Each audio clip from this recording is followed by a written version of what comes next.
میرے بھائیوں، پہلا کوسچن بڑا کریٹیکل ہے۔ آج 28 ذوالحجہ 1439 ہجری ہے، اور پرسوں انشاءاللہ تعالی 11 ستمبر 2018 کو یکم محرم 1440 ہجری انشاءاللہ شروع ہو جائے گی۔ اسی کانٹیکسٹ میں سوال موصول ہوا ہے۔ علی بھائی السلام علیکم ورحمۃ اللہ۔ وعلیکم السلام ورحمۃ اللہ وبرکاتہ۔ امام حسن ابن علی علیہ السلام سے متعلق 120 شادیوں کے جھوٹے الزام کے جواب میں آپ کا کلپ دیکھا، بہت خوشی ہوئی۔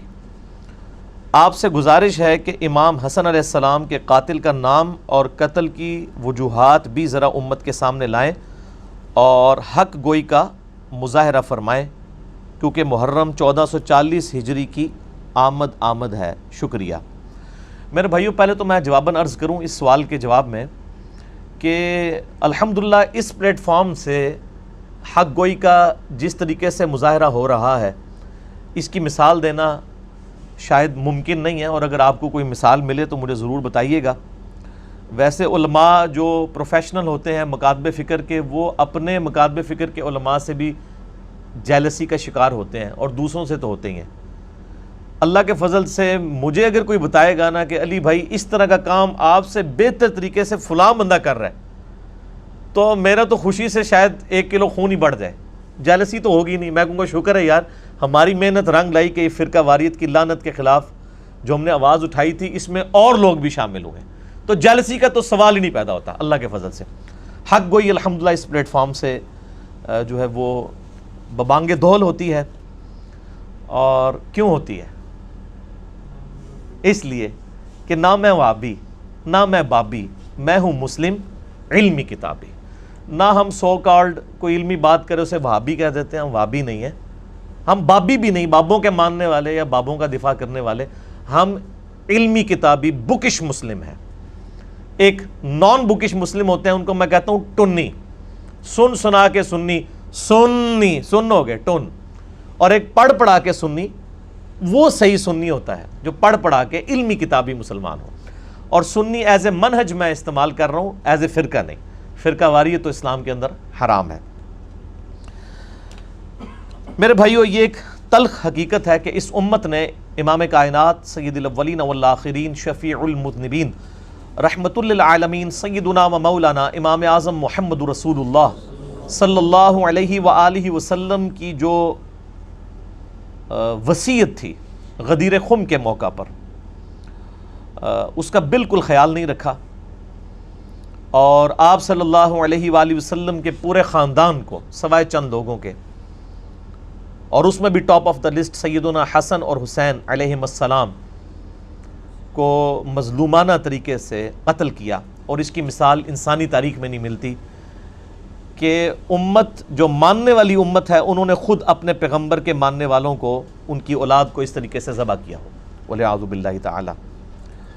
وہ جو ماہر القادری صاحب کا شعر بھی ہے، ان کے ہاتھوں سے لٹی باغ رسالت کی بہار، جو نمازوں میں پڑھتے رہے صدا صلی علی، یعنی نمازوں میں وہ پڑھتے تھے اللہم صلی علی محمد وعلی آل محمد، لیکن آل محمد کے ساتھ انہوں نے یہ ظلم کیا۔ میرے بھائیوں، صحیح مسلم میں اوپر تلے 4 احادیث ہیں، 4 طرق انٹرنیشنل نمبر کے مطابق۔ مولا علی رضی اللہ تعالیٰ عنہ وعلیہ السلام کے فضائل والے چیپٹر میں صحیح مسلم میں 6225 سے لے کے 6228 تک کہ آپ صلی اللہ علیہ وآلہ وسلم نے حجۃ الوداع سے واپسی پر اپنی وفات سے 2 مہینے پہلے خم نامی گاؤں میں مکے اور مدینے کے درمیان پڑاؤ کر کے خطبہ دیا 17 ذوالحجہ کو 10 ہجری کے اندر، اور اگلی 11 ہجری میں ربیع الاول کے مہینے میں ہی آپ کی وفات ہوئی۔ تاریخ کنفرم نہیں، لیکن دن سوموار ہے،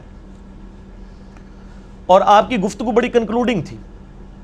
ہم نے وہ اپنے منہج کے اوپر بھی لکھ کے لگائی ہوئی ہے۔ اے لوگو آگاہ ہو جاؤ، میں بھی ایک انسان ہوں، قریب ہے کہ اللہ کا قاصد یعنی موت کا فرشتہ میرے پاس آئے اور میں اس کی دعوت قبول کر لوں۔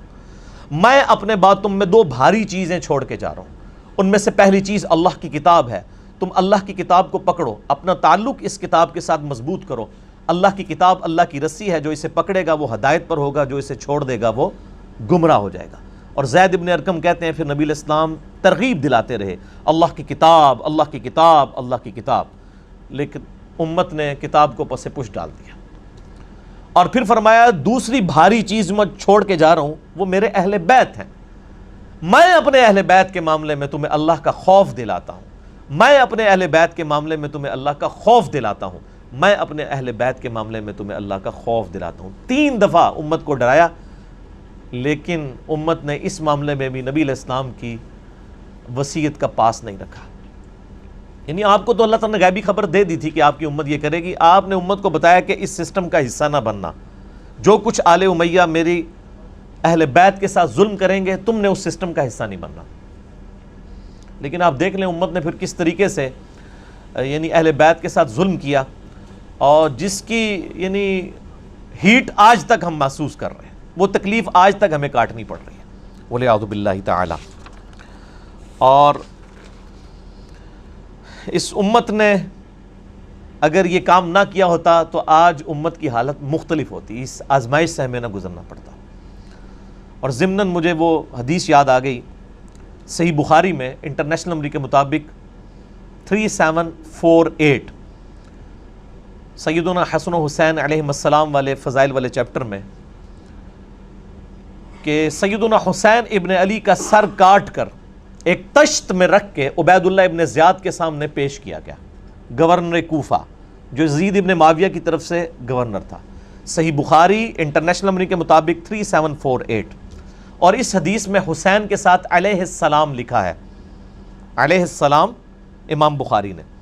آپ sunna.com ویب سائٹ میں عربی والا پورشن دیکھ لیں، مکتبۃ الشاملہ دیکھ لیں، اور بیروت کی چھپی ہوئی عربی کتابیں دیکھ لیں، آپ کو ملے گا۔ ایون اسلام 360 میں بھی جو عربی والا پورشن ہے اس میں صحیح بخاری 3748 کے ساتھ حسین علیہ السلام آپ کو ملے گا، لیکن مولوی نے بےایمانی کرتے ہوئے اردو ترجمے میں رضی اللہ عنہ کر دیا، تاکہ سنی شیعہ جو ایک درار ڈلی ہے وہ اور بڑھ جائے۔ تو بخاری کے الفاظ ہیں حسین علیہ السلام کا سر مبارک کاٹ کے تشت میں رکھ کے عبید اللہ ابن زیاد کے سامنے پیش کیا گیا، تو وہ چھڑی مار کے ان کے یعنی سر مبارک کے ساتھ، جس میں الفاظ ہیں کہ داڑھی اور سر میں کالا خضاب لگا ہوا تھا وسمہ کا، اور ترمذی میں بھی اس کی ڈیٹیلز موجود ہیں۔ اس نے کلام کیا تو انس ابن مالک تڑپ اٹھے، اور انہوں نے کہا کہ حسین ابن علی نبی علیہ السلام کے سب سے زیادہ ہم شکل تھے، یعنی یہ حسین ابن علی جو ہیں وہ نبی علیہ السلام کے ہم شکل تھے۔ اسی طریقے سے صحیح بخاری میں ہی آتا ہے انٹرنیشنل نمبر کے مطابق 3753، اسی سے ہی 5 احادیث آگے، کہ عبداللہ بن عمر رضی اللہ تعالی عنہما وعلیہم السلام سے کسی نے حج کے دوران یہ مسئلہ پوچھا کہ اگر کوئی شخص احرام کی حالت میں مکھی یا مچھر کو مار دے تو اس کا وہ کیا دم دے گا یا کوئی کفارہ دے گا؟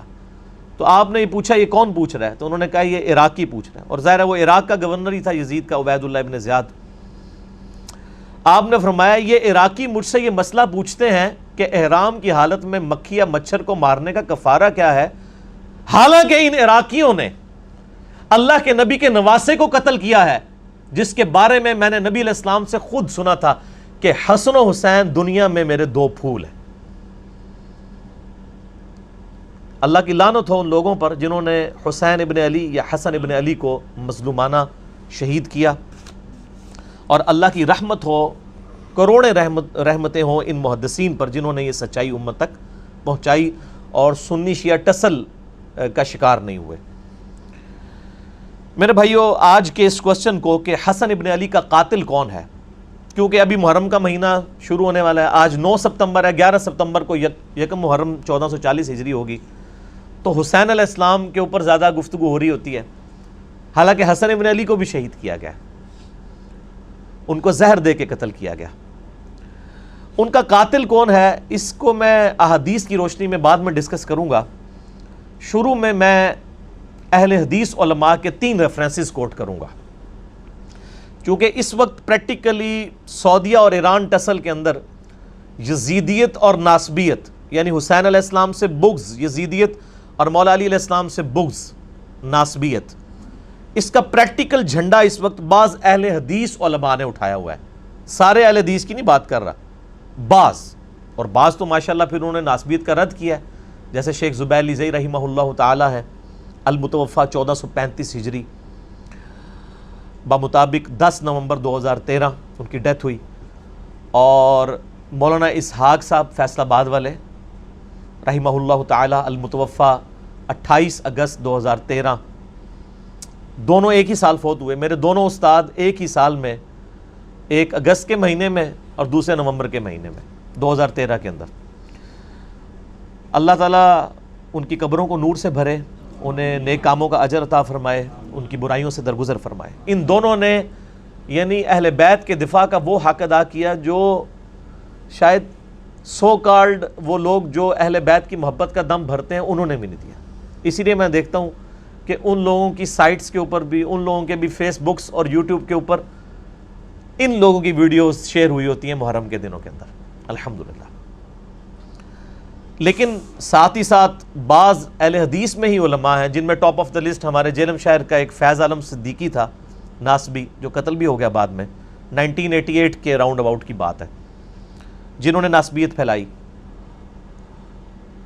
اور اللہ تعالیٰ نے جیلم سے ہی، ہماری اکیڈمی سے واکنگ ڈسٹنس پہ وہ مسجد ہے، باب بگے کی مسجد اسے کہتے ہیں، جدھر فیض عالم صدیقی جمعہ پڑھایا کرتا تھا، اہل حدیث کی مسجد تھی۔ تو آپ دیکھ لیں اسی شہر سے، اس سے چند قدموں کے فاصلے سے ہی الحمدللہ کتاب و سنت کی آواز اٹھی ہے، اور دنیا کے 7 براعظموں تک اہل بیت کی محبت کی شمع جو ہے وہ روشن ہوئی ہے الحمدللہ۔ تو میں اس لیے اہل حدیث علماء کے 3 ریفرنسز سے آغاز کروں گا۔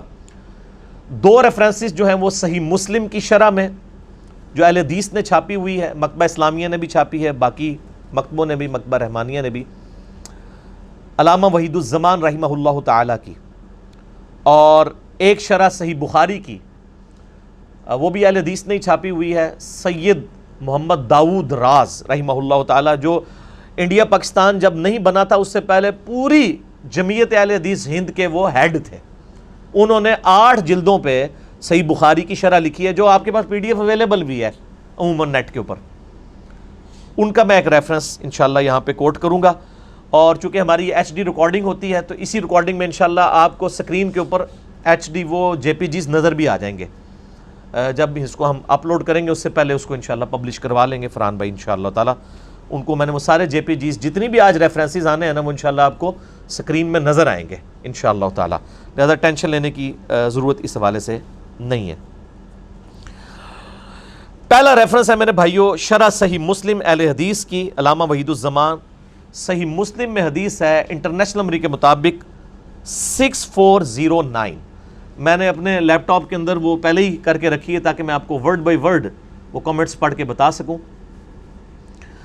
یہ حدیث بڑی مشہور ہے، ابو سفیان رضی اللہ تعالیٰ عنہ کے فضائل والے چیپٹر میں صحیح مسلم 6409 کہ ابو سفیان جب ایمان لے کر آئے تو مسلم شریف کے الفاظ ہیں، انہوں نے کہا اے نبی علیہ السلام، مسلمان مجھ سے تو نہ صحیح طریقے سے گفتگو کرتے ہیں اور نہ ہی میرے پاس بیٹھتے ہیں، تو میری کچھ خواہشات ہیں، اگر آپ وہ پوری کر دیں تو اس کی وجہ سے مسلمانوں کا دل میری طرف مائل ہوگا۔ ظاہر ہے پوری زندگی ابو سفیان نے نبی علیہ السلام کی مخالفت کی۔ ابو جہل تو صرف بدر میں آیا تھا نا، اس کے بعد ساری جنگیں ابو سفیان نے لڑی تھی، فتح مکہ کے موقع پہ وہ مسلمان ہو گیا، تو ظاہر ہے کوئی سوئچ تو آن نہیں ہونا تھا کہ ایک دن میں ہی لوگ اس سے محبت کرنا شروع کر دیتے۔ تو مسلم شریف کے الفاظ ہیں، انہوں نے کچھ یعنی ریکویسٹ کی، ان میں سے ایک ریکویسٹ یہ تھی کہ میرے بیٹے معاویہ کو اپنا منشی بنا لیجئے۔ یہ یعنی علامہ وحید الزمان صاحب کا ترجمہ میں پڑھ رہا ہوں، یہ منشی کوئی نٹوریس ورڈ نہیں ہے، اسسٹنٹ کہہ لیں، کلرک کہہ لیں انگلش میں، یعنی اپنا اسسٹنٹ رکھ لیں، چونکہ یہ کاتب بھی تھے تو ان کو کاتب کے طور پہ آپ رکھ لیں۔ تو اس حدیث کے اینڈ پہ جو راوی ہے نا زمیل، ان کے الفاظ ہیں، وہ کہتے ہیں کہ ابو سفیان اس دن جو کچھ نبی علیہ السلام سے مانگ رہا تھا نا، آپ اس کے جواب میں ایگری کرتے جا رہے تھے، کیونکہ آپ علیہ السلام کی عادت تھی کہ آپ انکار نہیں کیا کرتے تھے۔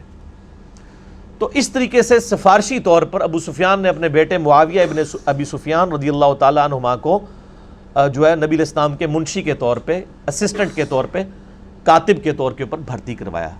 باقی وہ کاتب وحی اور باقی ڈیٹیلز وہ میرا کلپ آپ دیکھ لیں، حضرت معاویہ کے بارے میں لاکھوں لوگوں نے دیکھا ہے، کیا حضرت معاویہ کاتب وحی تھے رضی اللہ تعالیٰ عنہ؟ تو میں نے بتایا کہ ہاں کاتب وحی تھے، لیکن ساتھ کچھ اور حقائق بھی جڑے میں جو آج میں ڈسکس نہیں کروں گا۔ اچھا اس حدیث کی شرح میں صحیح مسلم 6409 میں آپ ذرا ورڈ بائی ورڈ اہل حدیث عالم علامہ وحید الزمان کے کومنٹس اور اہل حدیث ہی چھاپ رہے ہیں، یہ ذرا سنیے. یہ آپ صلی اللہ علیہ وآلہ وسلم کا حسن خلق تھا، یعنی آپ علیہ السلام کا حسن اخلاق تھا اور مصلحت بھی تھی، کیونکہ ابو سفیان کافروں کا سردار تھا. اس کی تالیف قلب بھی ضروری تھی، ہر چند ابو سفیان کا اسلام پہلے پہل تو جان کے ڈر سے تھا، مگر بعد میں شاید وہ پختہ ہو گیا ہو، اور جب آدمی اسلام لایا تو اس کے قصور اور کفر کے وقت کے سب گناہ معاف ہو جاتے ہیں. آپ صلی اللہ علیہ وآلہ وسلم نے تو وحشی قاتل حمزہ کا بھی اسلام قبول کر لیا تھا، لیکن اس پر بھی ابو سفیان کا خاندان نبوی صلی اللہ علیہ وآلہ وسلم کا ہمیشہ دشمن رہا. ابو سفیان عمر بھر حضرت صلی اللہ علیہ وآلہ وسلم سے لڑتا رہا اور صدہا مسلمانوں کو اس نے شہید کیا، اور اس کے بیٹے معاویہ ابن ابی سفیان نے جناب امیر المومنین خلیفہ برحق علی مرتضیٰ شیر خدا رضی اللہ تعالی عنہ کا مقابلہ کیا اور جنگ صفین میں ہزاروں مسلمانوں کا خون کیا. اور پھر اس کے بیٹے یزید نے تو ستم ہی ڈھایا، سیدنا حسن کو زہر دلوایا اور سیدنا حسین کو ایسے ظلم سے شہید کرایا جس کا حال لکھنے سے قلم کانپتا ہے. علامہ وحید الزمان صاحب لکھ رہے ہیں کہ حسن و حسین کے قاتل کون ہیں؟ آل امیہ. اور دیکھیں وہ کہندے پورا خاندان پڑ کے رکھ چھڑیا ہے. انہوں نے کہا دادا جڑا ہے وہ نبی نال لڑتا رہا، پیو یزید دا جڑا ہے وہ علی نال لڑتا رہا، تے پتر نے حسن حسین نو شہید کروایا، جس کا حال لکھنے سے قلم کانپتا ہے. پھر یزید کے بعد سارے خلفائے بنو امیہ سوائے عمر بن عبدالعزیز کے خاندان نبوی کے دشمن ہی رہے اور ہمیشہ درپے ایذا ہی رہے، اور دنیائے ادنا کے واسطے اپنی آخرت کو تباہ کرتے رہے. لا حول ولا قوت الا باللہ، یہ انہوں نے لکھا ہے ساتھ. تو بس میرے خیال ہے اس پہ مجھے مزید کوئی کمنٹس دینے کی ضرورت نہیں ہے. دوسرا ریفرنس بھی علامہ وحید الزمان صاحب کا صحیح مسلم میں ایک حدیث ہے، انٹرنیشنل نمبر کے مطابق 5976 اور 5977، اور یہ بخاری میں بھی اس کا کچھ حصہ ہے کہ نبی علیہ السلام نے اپنی وفات سے 1 مہینہ پہلے خطبہ دیا اور فرمایا مجھے یہ ڈر نہیں کہ تم میرے بعد مشرک ہو جاؤ، البتہ مجھے ڈر ہے کہ دنیا کی محبت تم پر غالب آ جائے گی، دنیا کے خزانے تم پر اللہ کی طرف سے کھول دیے جائیں گے، اور پھر تم دنیا کی محبت میں ایک دوسرے کو قتل کرو گے جس طرح اگلی امتوں نے کیا، اور تم بھی تباہ و برباد ہو جاؤ گے جس طرح اگلی امتیں تباہ و برباد ہوئی. اب یہ بڑی سخت حدیث تھی. اس حدیث پہ کامنٹس کر رہے ہیں علامہ وحید الزمان صحیح مسلم انٹرنیشنل نمبر کے مطابق 5976 اور 5977. اس کے فٹ نوٹ پر لکھتے ہیں ورڈ بائی ورڈ، اور دنیا کے واسطے آخرت کا خیال چھوڑ دو گے. مسلمانوں نے حضرت صلی اللہ علیہ وآلہ وسلم کے چند روز بعد ہی یہ ایسے کام شروع کر دیے اور آپس میں پھوٹ کی بنا ڈال دی، یعنی پھوٹ کی بنیاد ڈالی. معاویہ حضرت علی سے لڑے اور یزید نے خاندان نبوت کو تباہ کیا. یہ اہل حدیث عالم. یہ تو جب سے انڈیا اور یہ جو سعودیہ اور ایران کی ٹسل شروع ہوئی ہے نا، تو یہ تھوڑے اہل حدیث اس طرف گئے ہیں، ورنہ پرانے اہل حدیث جتنے بڑے محب اہل بیت ہیں، نہ بریلوی ہیں نہ دیوبندی ہیں. اور حجاج نے عبداللہ ابن زبیر کو شہید کیا اور فتنوں کی تار بند گئی.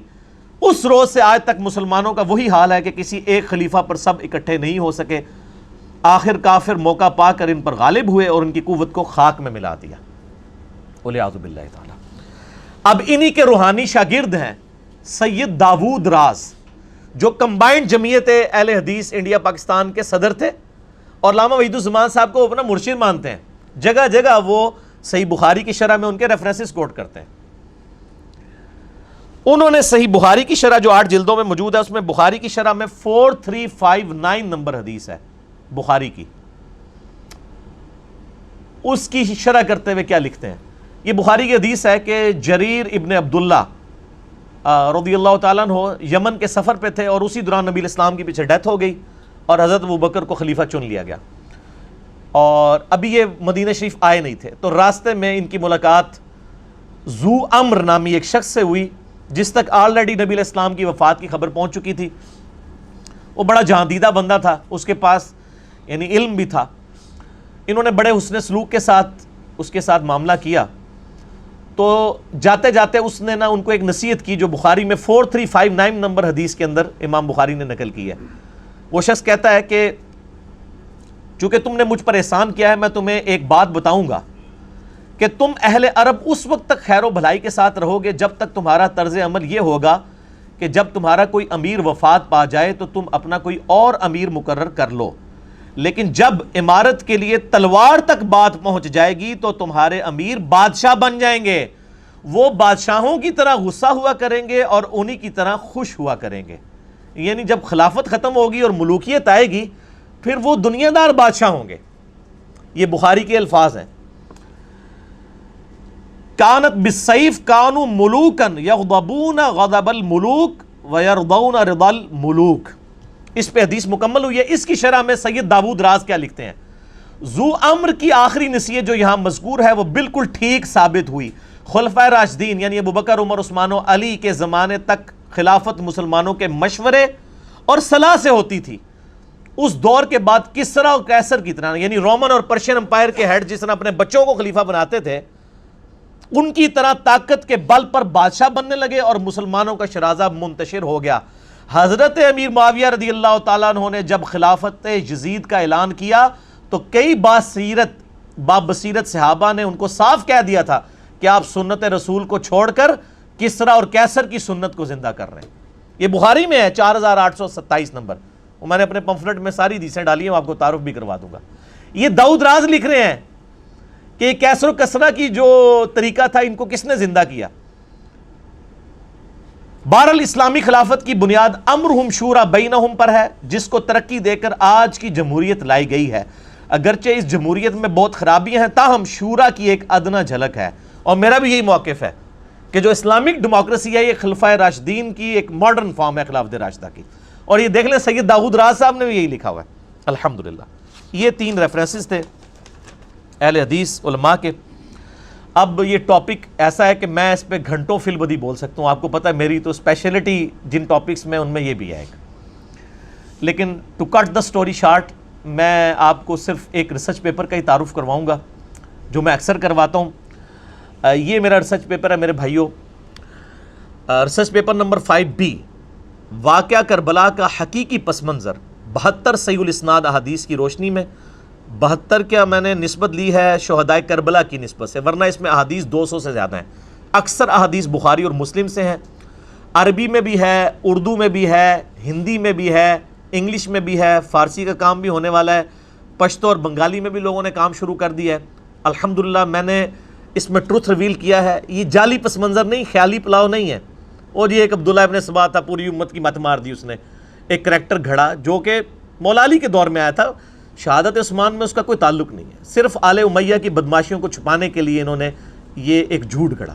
اس کو تو مولا علی نے خود قتل کروایا تھا عبداللہ ابن سبا کو، وہ بعد کی پیداوار ہے، اس کو کھاتے میں ڈال دیا۔ میں نے یہ سارا ٹروتھ احادیث سے ریویل کیا ہے، یہ کوئی بنو امیہ یا بنو عباس کی لکھوائی ہوئی تاریخ نہیں ہے، یہ وہ احادیث کی کتابیں جو سامنے رکھی ہوئی ہیں۔ کیوں؟ کیونکہ نام ہے وہابی، نام ہے بابی، میں ہوں مسلم علمی کتابی۔ اس میں آپ کو خلافت راشدہ کا پتہ چلے گا، شہادت عثمان کے اصلی اسباب کیا ہے وہ پتہ چلیں گے، جنگ جمل صفین نہروان کے اوپر مولا علی کی حقانیت پتہ چلے گی، شہادت حسن کے بارے میں احادیث مل جائیں گی۔ آج جتنی احادیث میں ڈسکس کروں یہ ساری اس کے اندر موجود ہے۔ صلح حسن کی شرائط کیا تھی جن کو پورا نہیں کیا گیا، شہادت حسین علیہ السلام، یہ پوری ڈیٹیلز آپ کو انشاءاللہ 200 احادیث اس کے اندر مل جائیں گی۔ یہ آپ سافٹ کاپی ڈاؤن لوڈ کر سکتے ہیں ہماری ویب سائٹ ahlsunnatpak.com پہ جائیں، بکس اینڈ ریسرچ پیپرز والے پورشن میں جائیں، 5B ریسرچ پیپر ہے، ساری زبانوں میں آپ ڈاؤن لوڈ کریں جو مینلی ہیں، عربی میں، اردو میں، ہندی میں اور انگلش میں، اور آپ اس کی ہارڈ کاپی بھی گھر میں مفت منگوا سکتے ہیں۔ اس کے لیے آپ فون کریں ہمارے عثمان بھائی کو، ان کے فون کی ٹائمنگ ہے صبح 9 سے لے کر 12:45 بجے تک روزانہ، اور شام کو عصر سے لے کر مغرب تک۔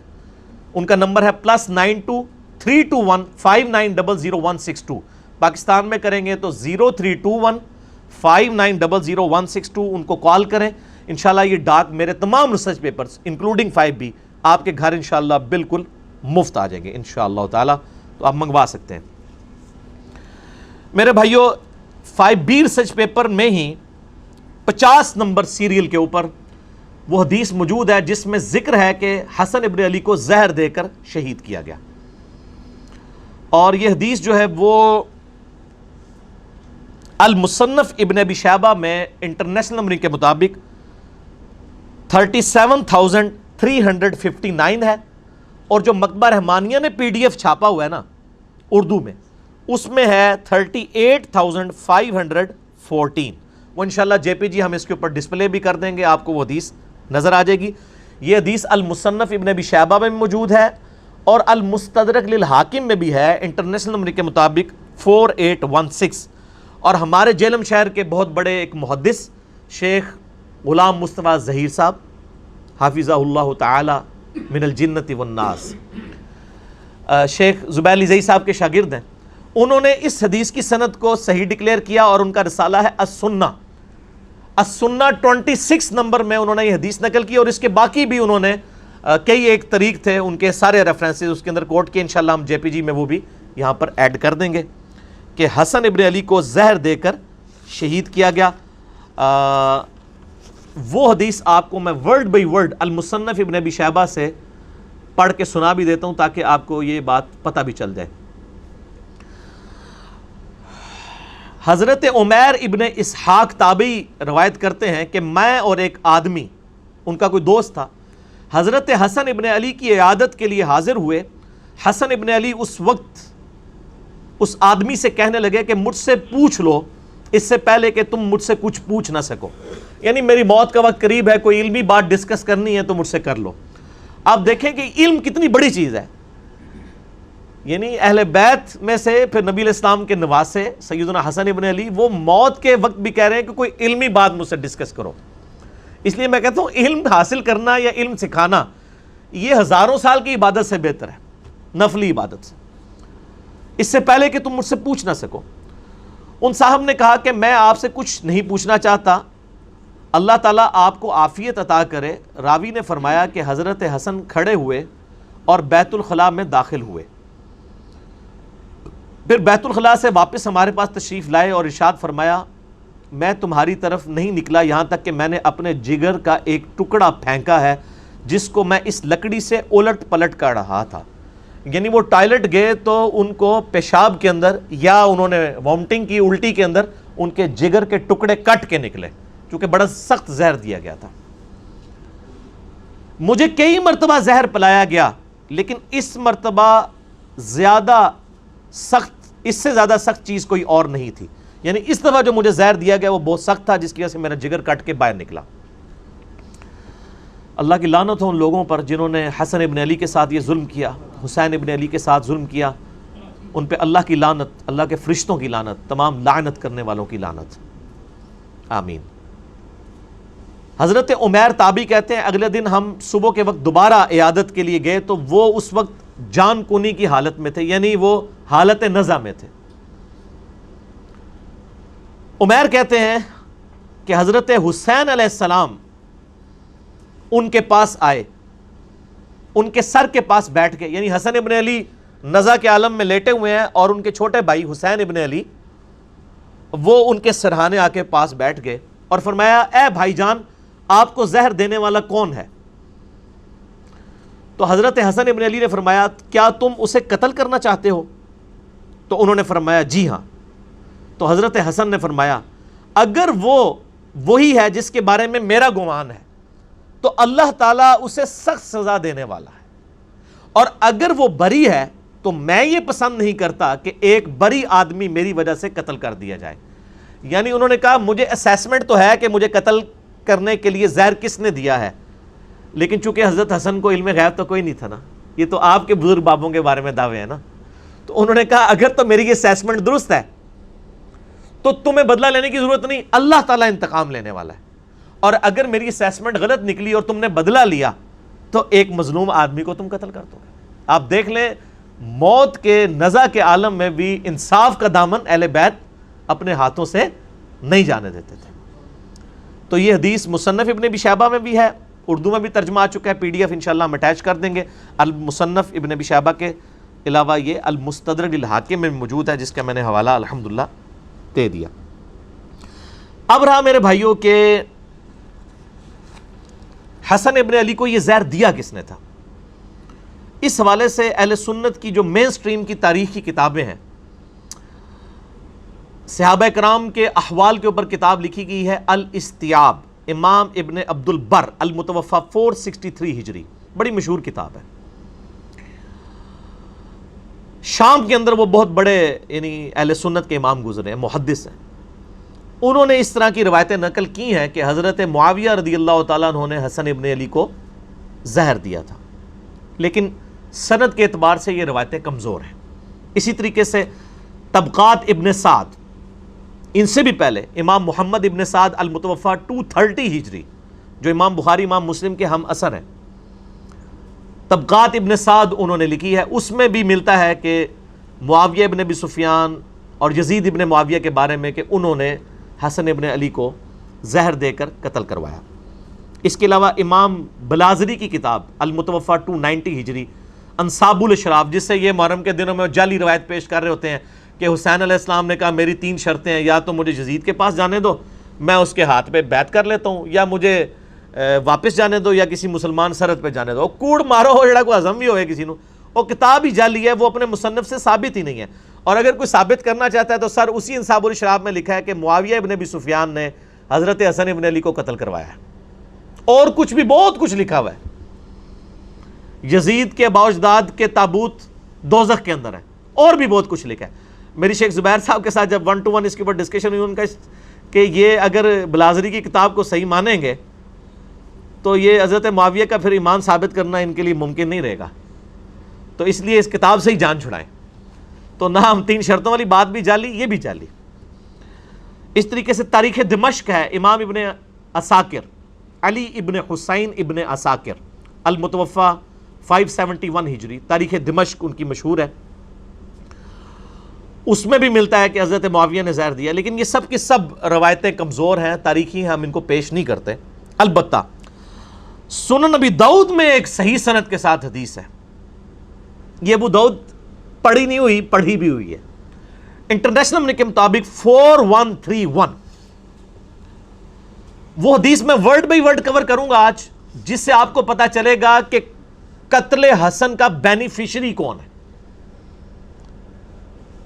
جس طرح آج کل لوگ کہتے ہیں نا وہ بے نظیر کے قتل کا بینیفیشری کون ہے، ٹھیک ہے، نام لینے کی ضرورت نہیں ہے۔ اس طرح حسن ابن علی کے قتل کا بینیفیشری کون تھا وہ ابو داؤد نے بتا دیا۔ اور دوسرا ٹروتھ ریویل ہوگا کہ مولا علی علیہ السلام کو ممبروں پر آل امیہ کے دور میں جو لعنت کروائی جاتی تھی، سب و شتم ہوتا تھا، وہ کہتے ہیں سب کا مطلب تنقید ہے، تنقید نہیں ہے۔ صحیح مسلم انٹرنیشنل نمبر کے مطابق 6229 نمبر حدیث ہے، لعن اللہ ابا تراب، ابو تراب پر اللہ کی لعنت، نعوذ باللہ من ذالک، لعنت کرواتے تھے وہ۔ یہ لعنت کیوں کرواتے تھے؟ یہ بھی ایک کوسچن ہے نا، کس سے ان کو کیا ملتا تھا؟ یہ ٹروتھ بھی آپ کو اس حدیث میں ریویل ہوگا کہ بیسیکلی وہ چاہتے تھے کہ خلافت راشدہ کا ایک بھیانک چہرہ لوگوں کے سامنے آئے، لوگ خلافت کی تلاش میں نہ رہے، ملوکیت کو قائم رکھیں، لہٰذا مولا علی پر لعنت کرواؤ۔ جب مولا علی سے لوگ متنفر ہوں گے، خود بخود ہی کہیں گے کہ یہ ملوکیت کا سسٹم، آل امیہ کا سسٹم بہتر ہے۔ یہ بھی آپ کو اس حدیث میں پتہ چلے گا، اور آپ کو پتہ چلے گا کہ آل امیہ بینیفیشری ہے حسن ابن علی کے قتل کی۔ اب قاتل کون ہے؟ وہ آج کے زمانے میں بھی میرے بھائی جب CCTV کیمرہ ہیں، سب کچھ ہیں، یہ اس طریقے سے کوئی اس کی خفیہ ویڈیو تو مطلب نہیں بنا سکتا تھا اس زمانے میں، تو آج کے زمانے میں بھی قاتل تک پہنچنا بہت مشکل ہوتا ہے، تو اس زمانے میں تو بہت مشکل تھا۔ اسی طریقے سے عثمان غنی رضی اللہ تعالیٰ عنہ کے بھی اسپیسیفک تو کوئی نہیں کر سکتا کہ قاتلین کون تھے، ایک اسیسمنٹ ہی ہے۔ یہاں پر بھی یہی معاملہ ہے۔ یہ حدیث ہے ابو داؤد میں 4131 انٹرنیشنل نمبر کے مطابق، اور یہ کم از کم 3 اہل سنت کی مین سٹریم کی کتابوں میں ہے۔ سنن ابی داؤد میں ہے 4131۔ اس حدیث کو شیخ البانی بھی صحیح کہتے ہیں، شیخ زبیر علی زئی صاحب رحمہ اللہ تعالی، جن کا کرائٹیریا صحت کا بڑا سخت تھا، وہ بھی اسے صحیح کہتے ہیں۔ اس حدیث پہ بعض ناسبیوں نے جو اعتراض کیا منکرین حدیث نے، میں انشاءاللہ وہ اینڈ پہ ڈسکس کروں گا، کیونکہ وہ عام بندوں کا ٹاپک نہیں ہے، اس لیے میں اس موضوع کی روانگی کو توڑنا نہیں چاہتا۔ ابو داؤد میں 4131، مسند احمد میں ہے 17228 عربی والے میں، مکتبۃ شاملہ میں، اور جو اردو PDF ہے مکتبہ رحمانیہ کا، اس میں ہے 17321۔ یہ سارے JPGs انشاءاللہ ہم ساتھ اٹیچ کر دیں گے۔ اور تیسری کتاب ہے المعجم الکبیر طبرانی، اس میں امام حسن علیہ السلام کے چیپٹر میں انٹرنیشنل نمبر کے مطابق 2628 ہے اور مقدام بن مادی کرب والے چیپٹر میں 636 نمبر ہے. 2 دفعہ امام طبرانی اس حدیث کو لے کے ہیں, المتوفا 360 ہجری. تو یہ حدیث الحمدللہ سونے کی مہر درست ہے, اور یہ اتنی کرٹیکل حدیث تھی کہ یہ میرے جو 5B ریسرچ پیپر میں صرف یہ واحد حدیث ہے جو میں نے 2 نمبرنگ پہ ریپیٹ کی ہے,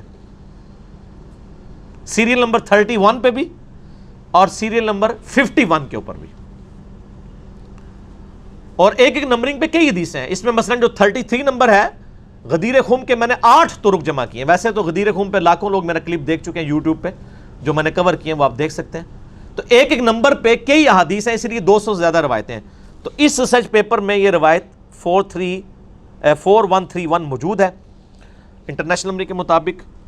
وہ میں آپ کو اہل حدیث کا جو ترجمہ ہے نا جی, ورڈ بائی ورڈ پڑھ کے سناتا ہوں. دارالاسلام پبلیکیشن دنیا میں سب سے بڑا اہل حدیث کا, اہل سنت کا یعنی کتابیں چھاپنے والا جو ہے وہ ادارہ ہے. یہ دارالاسلام کی عربی پبلیکیشن سامنے رکھی ہوئی ہیں, یہ پڑھی ہوئی نہیں پڑھی ہوئی بھی ہیں, یہ علمی کتابی باتیں ہو رہی ہیں نا. تو اسی میں جو ابو داؤد رکھی ہے نا, اس میں ورڈ بائی ورڈ میں آپ کو دارالاسلام نے جو اردو ترجمے کے ساتھ شیخ زبیر صاحب کی تحقیم کے ساتھ چھاپی ہے, 4131 سنن ابی داؤد, ورڈ بائی ورڈ اس حدیث کو سنیں. خالد بن معدان تابعی کہتے ہیں کہ مقدام بن مادی کرب صحابی ہیں, بڑے مشہور صحابی ہیں یہ. انہی سے وہ ابو داؤد میں حدیث ہے کہ مجھے اللہ نے قرآن اور اس کی مثل یعنی سنت عطا فرمائی. مقدام بن مادی کرب عمر بن اسود اور قبیلہ بنو اسد کا ایک آدمی جو اہل قنسرین میں سے تھا, حضرت معاویہ ابن ابی سفیان رضی اللہ تعالیٰ عنہ کے پاس آئے جب وہ شام کے اندر یعنی بادشاہ تھے. معاویہ نے مقدام سے کہا کیا تمہیں معلوم ہے کہ حسن ابن علی وفات پا گئے ہیں؟ تو مقدام رضی اللہ تعالیٰ عنہ نے فوراً پڑھا انا للہ و انا الیہ راجعون. کسی مسلمان کی موت پہ کیا پڑھنا چاہیے؟ اب یہ پڑھنا ایک صحابی کا کیا یہ جرم تھا؟ جب انہوں نے یہ پڑھا تو ابو داؤد نے کیا لکھا, فقال لہ فلان, تو ایک آدمی نے, ایک مرد نے, فلاں شخص نے اس کے جواب میں کہا. اب یہ فلاں کون ہے؟ وہ حضرت معاویہ خود تھے, کیونکہ مسند احمد میں موجود ہے معاویہ نے مقدام سے کہا. ابو داؤد کی عادت ہے کہ وہ جب کسی صحابی کا غلط کام آ رہا ہو نا تو اس کو فلاں کر جاتے ہیں. ابو داؤد کے اندر کئی مثالیں میں نے اس پمفلٹ میں لکھی ہیں. جب فلاں شخص فلاں کو ملنے کوفے آیا تو علی پر لعنت کروائی. وہ سنن نسائی الکبریٰ کے اندر ہے کہ جب معاویہ ابن ابی سفیان مغیرہ ابن شعبہ کو ملنے کے لیے کوفہ آئے تو حضرت علی پہ لعنت کروائی. تو ابو داؤد نے فلاں فلاں کر دیا. میرا یوٹیوب پہ کلپ لاکھوں لوگ دیکھ چکے ہیں. سنی اور شیعہ کی کتابوں میں حق چھپانے کی مثالیں. یہی کام ناج البلاغہ میں جب مولا علی کا خطبہ حضرت عمر کے بارے میں آیا تو شیعہ نے بھی وہاں پہ وہ فلاں شخص پہ اللہ کی رحمت ہو, اس نے دین کے لیے یہ خدمات کی. یہ کام شیعہ نے بھی پایا تو کام سنیہ نے بھی پایا. ٹھیک ہے نا جی. تو جدو کوئی کام پائے تو اس کام سے رسی کاٹ سکنے ہیں. اللہ دے فضل. یہ میں کوئی تکبر کے طور پہ نہیں, میں جسٹ جوک کے طور پہ بول رہا ہوتا ہوں, کیونکہ نہ میں وہابی نہ میں بابی, میں ہوں مسلم علمی کتابی. تو حضرت معاویہ نے کہا, مسند احمد میں بھی اور المعجم الکبیر طبرانی میں بھی موجود ہے جو میں نے نمبر بتایا, کہ حضرت معاویہ نے یہ کہا کہ مقدام کیا تم حسن کے مرنے کو مصیبت سمجھتے ہو؟ انا للہ و انا الیہ راجعون. میں نے کہا تھا نا آپ کو پتا چلے گا قاتل کون ہے یہ تو ہم نہیں کہتے, لیکن بینیفیشری کون ہے, خوشی کسے ہوئی حسن کے مرنے پر؟ آل امیہ کو. انہوں نے کہا, اب مقدام بن مادی کرب کو بڑا غصہ آیا.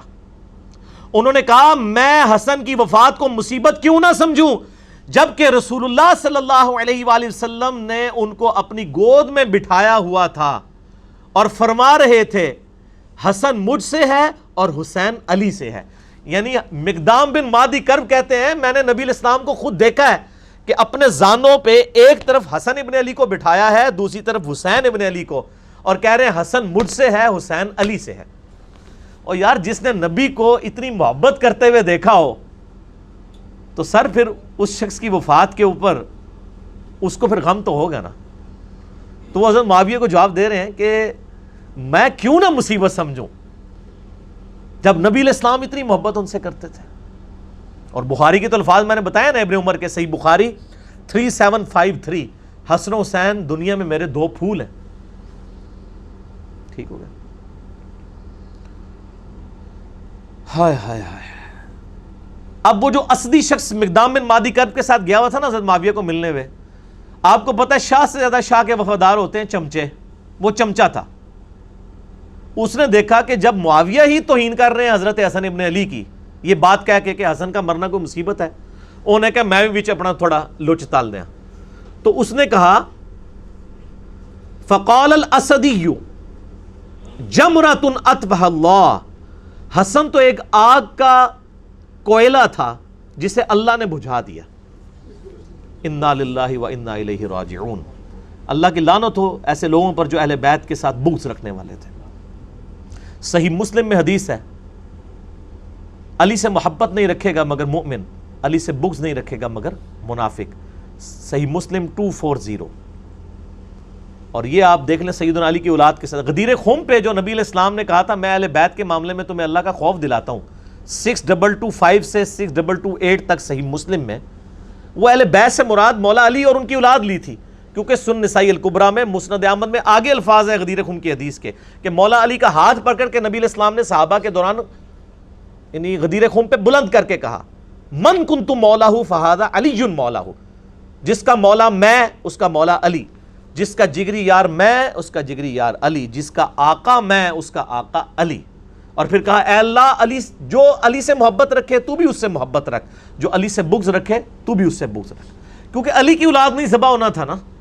یہاں پہ بھی آپ دیکھ لیں, وہ اسدی کہتا ہے کہ حسن تو آگ کا ایک انگارہ تھا, ایک کوئلہ تھا داغتا ہوا جس کو اللہ نے بجھا دیا. یہ اس جملے کے اندر پوری قیامت ہے. آپ استغفر اللہ پڑھ رہے ہیں نا, اس ایک جملے کو اگر کھولیں نا تو میں گھنٹوں بول سکتا ہوں. یہ کسی کے لیے یہ جملہ کیوں بولا جاتا ہے کہ فلاں شخص دہتا ہوا انگارہ ہے. پرانے زمانے میں جب آپ نے آگ روشن کرنی ہوتی تھی تو دوسرے گھروں سے آپ کوئلہ لے کے آتے تھے. کوئلے کے اندر ہلکی سی آگ چل رہی ہوتی ہے, وہ آگ لا کے جب آپ لکڑیوں میں رکھتے ہیں تو لکڑیاں بھڑک اٹھتی ہیں. یہ لکڑیوں کو بھڑکانے والی چیز جو ہوتی ہے وہ ہوتا ہے دہتا ہوا کوئلہ. حسن کو اس نے دہتا ہوا کوئلہ کیوں کہا؟ چونکہ حضرت معاویہ نے صلح کی بھی تھی حسن ابن علی کے ساتھ کچھ شرائط کے اوپر. ان شرائط میں سے صرف ایک ہی شرط پوری کی تھی کہ جو مال غنیمت جو قرآن حکیم میں سورۃ الانفال میں آیا کہ اہل بیت کو 5واں حصہ ملے گا بیت المال میں سے, چونکہ ان پہ زکوٰۃ نہیں لگتی, وہ دیتے تھے.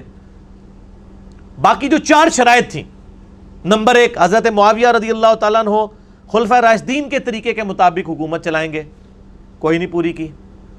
نمبر 2 حضرت علی کے ساتھیوں نے جو ہتھیار ڈال دیے ہیں صلح حسن کے بعد, وہ ان کے ساتھ ظلم و ستم نہیں ہوگا. آپ یہ میرا پمفلٹ پڑھیں, میں آج اس ڈیٹیل میں نہیں جانا چاہتا, وہ سب کچھ موجود ہے ان کے ساتھ کیا کچھ ہوا, بخاری مسلم سے میں نے ثابت کیا.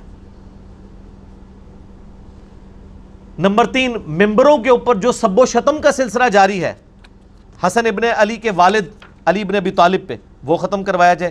وہ چلتا رہا, صحیح مسلم میں ہے 6229 نمبر حدیث, مولا علی پہ لعنت کے الفاظ کے ساتھ لعنت کی جاتی تھی آل مروان کی طرف سے.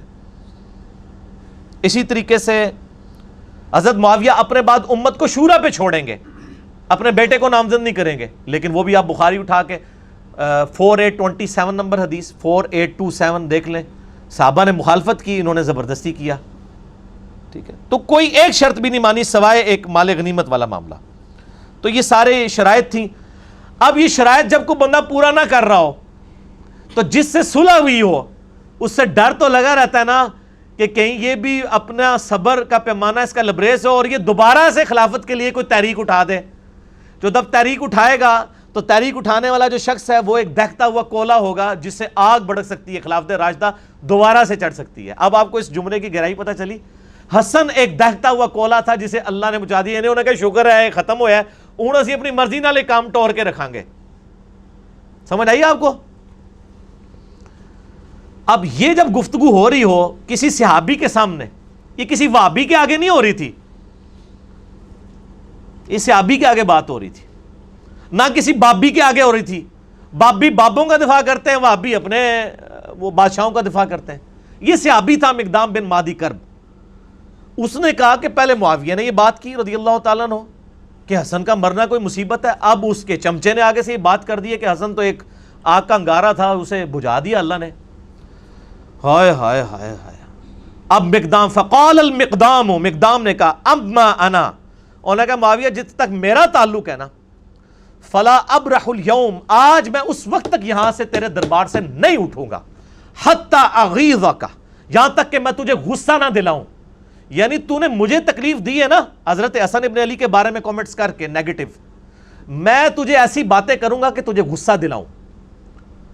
وَأُسْمِعَكَ مَا تَكْرَهُ، اور میں تجھے ایسی باتیں سناؤں گا تجھے بری لگیں گی۔ جب کسی کی حقیقت اسے کھول کے بیان کی جائے نا تو بڑے سے بڑے صبر کرنے والے شخص کو بھی بری لگتی ہے۔ پھر کہا اے معاویہ اگر میں سچ کہوں تو میری تصدیق کر دینا، اور اگر میں غلط کہوں تو تردید کر دینا۔ معاویہ نے کہا ایسا ہی کروں گا۔ مقدام نے کہا میں تمہیں اللہ کی قسم دے کر کہتا ہوں، کیا تم جانتے ہو کہ رسول اللہ صلی اللہ علیہ وآلہ وسلم نے سونا پہننے سے منع فرمایا ہے؟ حضرت معاویہ نے کہا ہاں ہمیں بھی پتا ہے مرد کے لیے سونا حرام ہے۔ مقدام نے پھر کہا معاویہ تمہیں اللہ کی قسم دے کر کہتا ہوں، کیا تمہیں خبر ہے کہ رسول اللہ صلی اللہ علیہ وسلم نے مرد کے لیے ریشم پہننے سے روکا ہے؟ انہوں نے کہا ہاں۔ حضرت مقدام نے کہا میں تمہیں اللہ کی قسم دے کر تیسری بات پوچھتا ہوں، کیا تم جانتے ہو کہ رسول اللہ صلی اللہ علیہ وآلہ وسلم نے درندوں کی کھالیں پہننے اور درندوں پر سواری کرنے، یعنی شیر کی کھال پہننا یہ تکبر کی علامت ہے، اس سے منع فرمایا؟ حضرت معاویہ نے کہا ہاں۔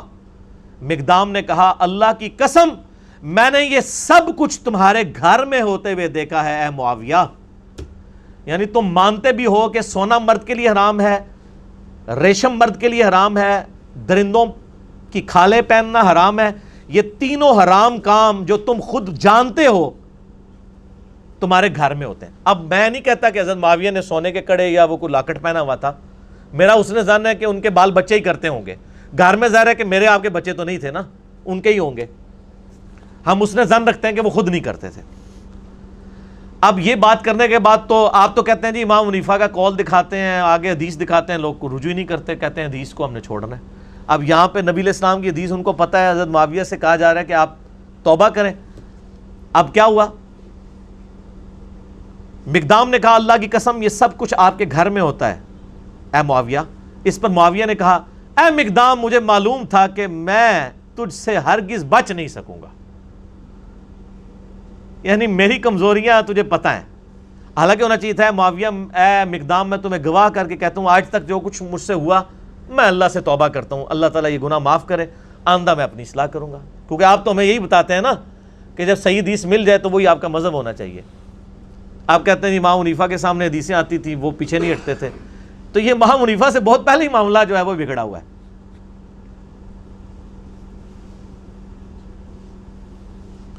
مجھے پتا تھا میں گلے نہیں تیرے کو جیت سکتا، اے منو بھی کہہ رہے ہوندے نے او علی دی زبان بڑی لمبی ہے، او زبان نہیں لمبی، سچ ہوتا ہی اتنا طاقتور ہے کہ اس سے آپ جیت ہی نہیں سکتے۔ یہ تواڈے بزرگ بابے بھی یہی کہندے سن کہ میں گلے تواڈے کو نہیں جیت سکتا، انشاءاللہ تسی بھی نہیں جیت سکو گے کیونکہ بات ہی سچی ہے۔ آپ دیکھ لینا اے مقدام مجھے معلوم تھا کہ میں تجھ سے ہرگز نہیں بچ سکوں گا۔ خالد بن معدان نے بیان کیا کہ پھر حضرت معاویہ رضی اللہ تعالیٰ نے مقدام کے لیے اس قدر انعام کا حکم دیا، انہوں نے کہا جی بیت المال میں سے لا کے ذرا مال دو۔ بادشاہ آپ کو پتہ ہے نا وہ جب کسی کو خوش کرنا چاہتے تھے تو مال دیتے تھے، تو مقدام بن مادی کرب کو انہوں نے کہا اس کو انعام دو اور ان کے دوسرے ساتھیوں کو بھی دو۔ چنانچہ حضرت مقدام کو جب مال دیا گیا تو انہوں نے اپنے ساتھیوں میں وہیں تقسیم کر دیا۔ حضرت معاویہ نے گفٹ دیا، انہوں نے تحفہ سنت کے مطابق قبول کر لیا، لیکن وہ آج کل مولوی علی سنت نہیں سی کہ لے کے بوجھ پا لیندے۔ نبی علیہ السلام کو بھی جو گفٹ آتے تھے آپ قبول کرتے تھے، صحابہ میں ہی بانٹ دیتے تھے۔ تو مقدام بن مادی کرب کو جتنی رقم حضرت معاویہ نے اس وقت دی بیت المال میں سے، انہوں نے لے کے ادھر ہی غریبوں میں تقسیم کر دی۔ سچا بندہ جو ہے اس کو کسی کی پرواہ نہیں ہوتی ہے، وہ بینیفیشری نہیں ہوتا کسی کا، اس کی روٹی روزی دین کے ساتھ نہیں جڑی ہوتی۔ چنانچہ مقدام نے اپنے ساتھیوں میں سے تقسیم کر دیا، مگر اس اسدی نے جو کچھ وصول کیا وہ کسی کو کچھ نہ دیا. اور جنہیں کیا سی نا حسن آگ کا انگارہ ہے، اس کا کریکٹر بھی نقل کر دیا امام ابو داؤد نے. اس نے کسی کو کوئی چیز نہیں دی. ٹھیک ہو گیا، وہ ظاہر ہو گیا ہی مال لینڈ سی. بعد میں جب حضرت معاویہ کو یہ خبر پہنچی کہ مقدام نے سب کچھ اللہ کی راہ میں خیرات کر دیا، تو حضرت معاویہ نے کہا مقدام کھلے ہاتھ کے سخی آدمی ہیں اور اسدی اپنے مال کی خوب حفاظت کرنے والا ہے. یعنی حضرت معاویہ کو جب بتایا گیا نا کہ انہوں نے باہر نکلتے ہی آپ کے لوگوں میں ہی مال تقسیم کر دیا ہے، تو حضرت معاویہ نے بھی تعریف کی حضرت مقدام بن مادی کرب کی.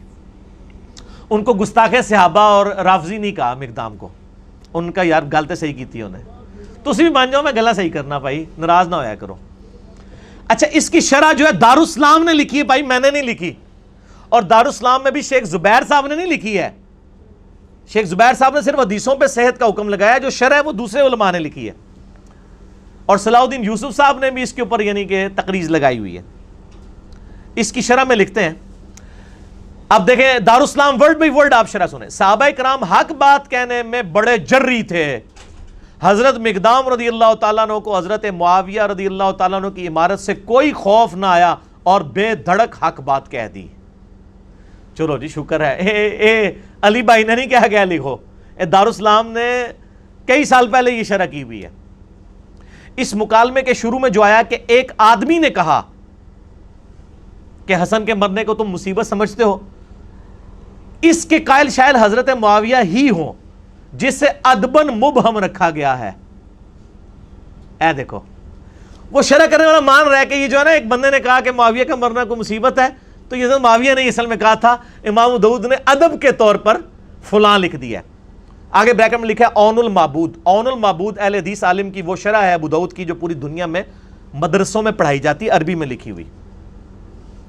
یہ شاید نہیں سرکار دارالاسلام والے ہو، یہ شاید کٹو، یہ یقیناً ہے، کیونکہ اس کا جو طریق المعجم الکبیر طبرانی میں ہے اور مسند احمد میں ہے، اس میں الفاظ ہیں کہ معاویہ رضی اللہ تعالیٰ عنہ نے کہا کہ حسن کے مرنے کو کیا تم مصیبت سمجھتے ہو.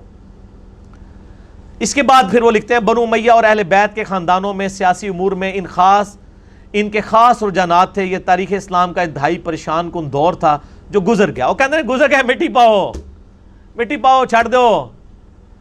اب ہم تمام صحابہ کرام کے لیے دعا گو ہیں، تو سر پھر آپ ان کے لیے بھی دعا گو ہوں جو 8 صحابہ کے اوپر لعنت کر رہے ہیں، کیونکہ یہ انہی کی اولاد ہے آل امیہ کی.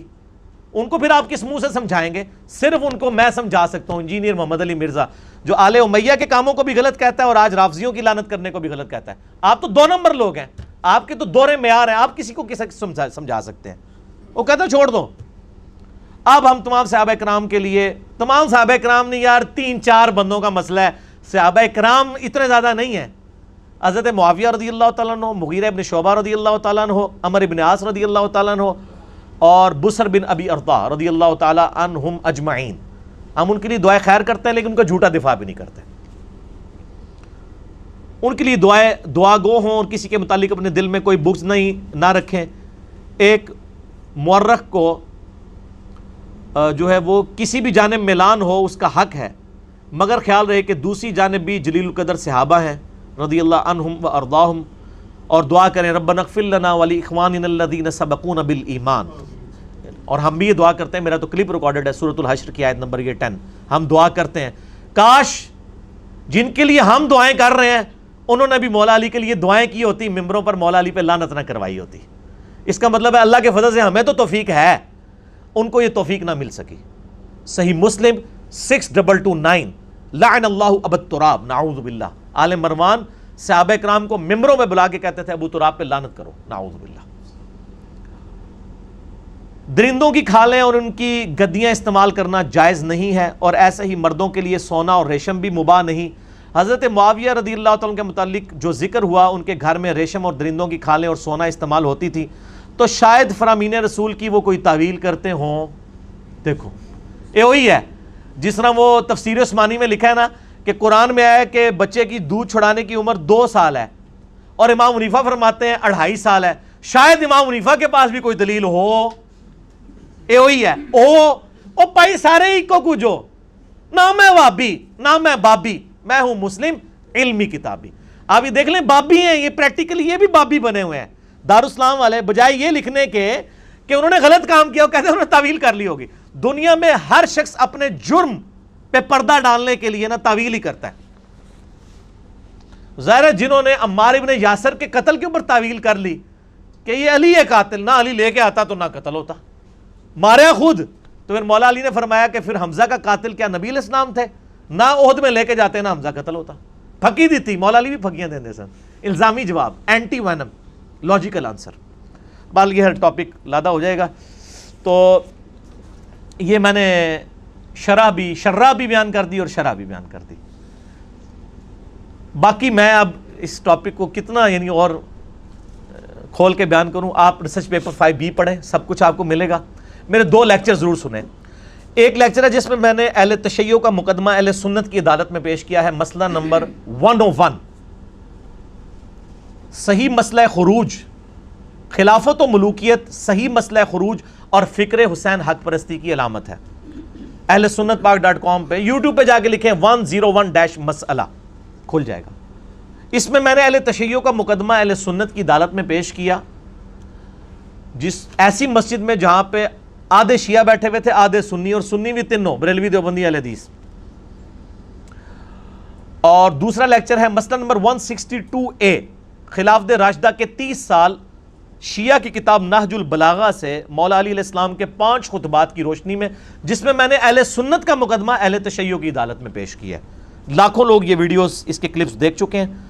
آج میں ڈیٹیل میں نہیں جاؤں گا. آپ 5B ضرور پڑھیں، اہل سنت پاک.com سے ڈاؤن لوڈ کریں. ہارڈ کاپی منگوانی ہے عثمان بھائی کو صبح 9 سے لے کر 12:45 بجے تک، اور شام کو عصر سے مغرب تک پاکستان ٹائم کے مطابق کال کریں.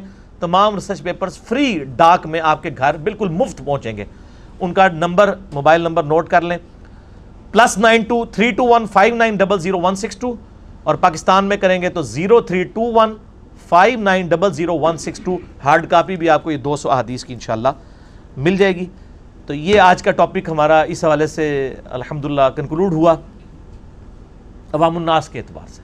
اب تھوڑی سی گفتگو رہ گئی ہے 10-12 منٹ کی علماء کے حوالے سے. وہ انشاءاللہ میں اس کو الگ کروں گا. اس سے پہلے آپ ایک دفعہ درود شریف پڑھ لیجئے. اللہم صلی علی محمد وعلی آل محمد کما صلیت علی ابراہیم وعلی آل ابراہیم انک حمید مجید. اللہم بارک علی محمد وعلی آل محمد کما بارکت علی ابراہیم وعلی آل ابراہیم انک حمید مجید. سنن نبی داؤد کی حدیث نمبر 4131 جو مسند امام احمد میں بھی موجود ہے، انٹرنیشنل نمبر کے مطابق 17,228، اور اردو PDF میں 17,321. المعجم الکبیر طبرانی میں بھی موجود ہے، حضرت حسن ابن علی کے چیپٹر میں 2628 نمبر، اور مقدام بن مادی کرب والے چیپٹر میں 636 نمبر. اس حدیث پہ بعض منکرین احادیث میں سے، اور یہ میں نے بہت پہلے کئی سال پہلے پریڈکشن کی تھی، 6 سال پہلے، کہ جو ناسبی ہوگا نا مولا علی سے بغض رکھنے والا، وہ منکرین حدیث ضرور ہوگا. وہ بخاری مسلم کی احادیث کا بھی انکار کرے گا کیونکہ اس کی مجبوری ہے، حدیثیں اس کی موت ہیں. وہ تو پیش کرے گا آل امیہ اور آل عباس کی لکھوائی ہوئی جھوٹی تاریخ، تو وہ حدیثوں کے اوپر حملے کرے گا اور بڑی یہ پرواہ نہیں کرے گا کہ وہ منکرین حدیث ہوگا. وہ کہے گا رفع الدین کی حدیثیں لے لو، باقی حدیثیں نہ لو. تو بعض ناسبیوں نے اس حدیث کے اوپر اعتراض کیا تاکہ یہ معاملہ ہی گول کر دیا جائے. حالانکہ اس حدیث کو آج تک کسی نے ضعیف نہیں کہا اہل سنت کی تاریخ میں. اور دور اعظم میں بہت بڑے محدث شیخ ناصر الدین البانی رحمہ اللہ تعالی المتوفا 1999 عیسوی، اور شیخ زبیر علی زئی رحمہ اللہ تعالی المتوفا 2013 عیسوی، دونوں نے اس حدیث کو صحیح کہا. اور شیخ زبیر صاحب تو تدریس کے مسئلے میں بہت وہمی تھے، وہ تو البانی کی بھی صحیح کی حدیثوں کو ضعیف کہہ دیتے تھے تدریس کے مسئلے میں. اس کے باوجود اس حدیث کے اوپر انہوں نے کوئی کمپرومائز نہیں کیا اور اس حدیث کو انہوں نے صحیح ڈکلیئر کیا. 2 اعتراض ہوتے ہیں اس حدیث کے اوپر. میں انشاءاللہ علماء کے لیے، تو میں طالب علم ہوں لیکن علماء کی اصلاح کے لیے بیان کر دوں. پہلا اعتراض کرتے ہیں کہ اس حدیث میں ایک راوی ہے بقیہ ابن الولید المتوفا 197 ہجری تبع تابعین میں سے ہیں رحمہ اللہ تعالی. وہ کہتے ہیں کہ ناقابل اعتبار راوی ہے، اس کی حدیث محدثین نے قبول نہیں کی. اور دوسرا اعتراض کرتے ہیں اور مجھے کہتے ہیں جی، آپ کہتے ہیں جی وہ سما کی تصریح نہ ہو، مدلس ان سے روایت کرے تو ضعیف ہوتی ہے. وہ کہتے ہیں جی بقیہ جو ہے یہ مدلس ہے اور یہ ابو داؤد کی حدیث میں یہ ان سے روایت کر رہا ہے اور اس کی ان والی روایت جو ہے اب وہ سما کی تصریح کے بغیر ضعیف ہوگی. لہٰذا وہ کہتے ہیں جی آپ کے اصول کے اوپر اس کی روایت خود بخود ضعیف بنتی ہے. حالانکہ میرا اصول نہیں ہے، یہ تو صحیح مسلم کے مقدمے میں لکھا ہے، اور یہ اصول سب سے زیادہ اگر کسی نے انٹروڈیوس کروایا ویڈیوز میں نے اور کتابوں میں شیخ زبیر علی زئی رحمہ اللہ تعالیٰ نے. اس کے باوجود شیخ زبیر صاحب نے اس حدیث کو صحیح کیوں کہا؟ یہ دونوں اعتراض کے میں جواب انشاءاللہ دوں گا، کیونکہ نہ میں وہابی نہ میں بابی، میں ہوں مسلم علمی کتاب ہے. تو یہ پہلا اعتراض کہ بقیہ جو ہے یہ ضعیف راوی ہے، بڑا ریجیکٹڈ راوی ہے، اس کی روایت قبول نہ کی جائے. تو بقیہ ابن ولید، اس کے میں 5 جواب دوں گا. نمبر 1، جواب نمبر 1، بقیہ ابن الولید المتوفى 197 ہجری تبع تابعین میں سے ہیں رحمہ اللہ تعالی. صحیح مسلم کے مقدمے میں امام مسلم نے صحیح مسلم کے اندر جو راویوں کے اوپر بحثیں کی ہیں نا، اس بقیہ کے اوپر بحث کی ہوئی ہے باقاعدہ. صحیح مسلم میں انٹرنیشنل نمبر کے مطابق 43 نمبر پر اور 80 نمبر پر اور 81 نمبر پہ 3 جگہ بقیہ ابن الولید کے اوپر امام مسلم نے اپنے کومنٹس لکھے ہیں بڑے محدثین سے نقل کر کے. وہ میں آپ کو امام مسلم کے کومنٹس بتا دیتا ہوں. 43 نمبر پہ لکھتے ہیں کہ عبداللہ ابن مبارک کہتے ہیں، عبداللہ ابن مبارک المتوفى 181 ہجری امام حنیفہ کے شاگرد ہیں. اور میں نے کئی دفعہ بتایا کہ ذخیرے احادیث میں 2 محدث ایسے ہیں جن کے اوپر نیگیٹو جملہ کبھی کسی نے نہیں کسا.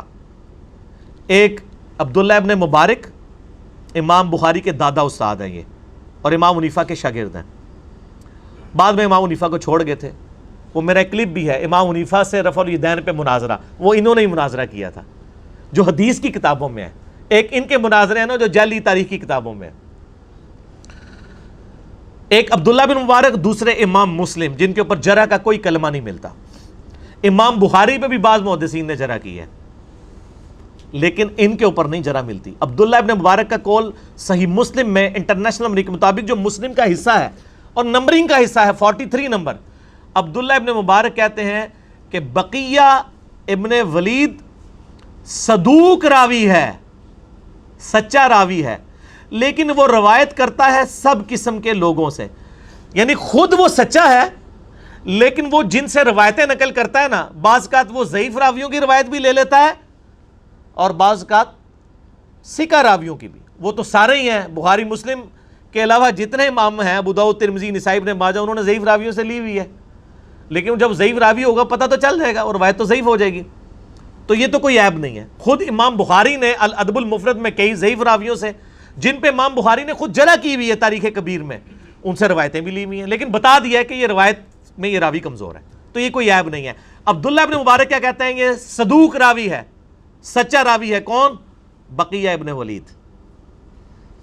80 نمبر پہ لکھتے ہیں امام مسلم کہتے ہیں کہ زکریہ ابن عدی کہتے ہیں کہ مجھ سے ابو اسحاق فزاری نے کہا، جو حدیث کے بہت بڑے امام تھے، لکھ لے تو بقیہ ابن ولید کی وہ حدیث جو وہ روایت کرے مشہور لوگوں سے، اور مت لکھ اس کی حدیث کو جو روایت کرے مجہول لوگوں سے.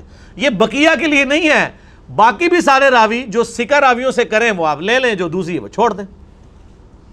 اور مت لکھ تو اسماعیل عیاش سے حدیث، اگرچہ وہ روایت کرے مشہور ثقہ لوگوں سے بھی. وہ کہتے ہیں جو اسماعیل عیاش راوی ہے نا، وہ اگر صحیح بندے سے بھی روایت کر رہا ہے نا، اس کی وہ والی روایت بھی نہیں لینی، لیکن بقیہ سچا بندہ ہے، یہ اگر سچے لوگوں سے روایت کرے. اور الحمدللہ ابو داؤد میں اس نے بحیر ابن سعد سے روایت کی ہے، جو الحمدللہ ثقہ صدوق اہل سنت کا بہت بڑا امام ہے، جس کی ثقات کے اوپر کوئی قدغن نہیں لگا سکتے. کتب ستہ کی ساری حدیث کی کتابوں میں اس کی روایتیں موجود ہیں، خصوصاً ابو داؤد، ترمذی، نسائی، ابن ماجہ کے اندر بحیر ابن سعد سے روایت کی ہے. اور اس کے بعد 81 نمبر کے اوپر وہ لے کے آئیں کہ ان کے اندر یہ مسئلہ تھا کہ یہ بعض اوقات جو نام ہے اور کنیت اس کو رد و بدل کر دیا کرتے تھے جو یہ راوی تھے بقیہ، اور وہ دیکھ لیا جائے، باقی کوئی ان کے اوپر جرح کا کلمہ نہیں ہے.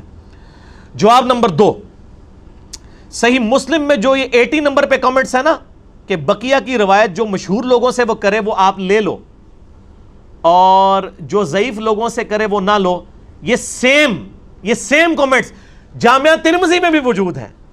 انٹرنیشنل نمبر کے مطابق 2859 نمبر حدیث ہے، اور اس حدیث کی سند وہی ہے جو ابو داؤد کی مقدام بن معدی کرب والی روایت کی سند ہے 4131 کی۔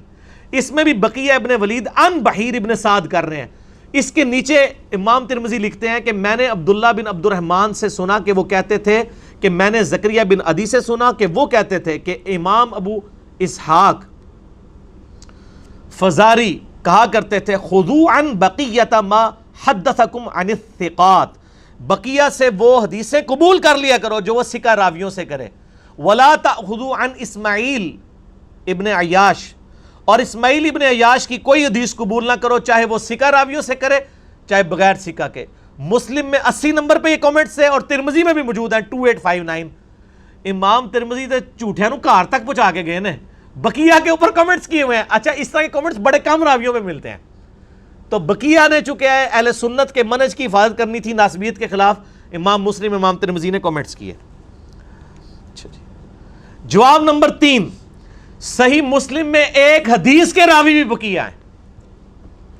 مسلم شریف میں انٹرنیشنل نمبر کے مطابق 3514 اور 3515 نمبر حدیث ہے، اور فواد عبد الباقی کی ترکیب میں اس کا نمبر ہے 1429 1429۔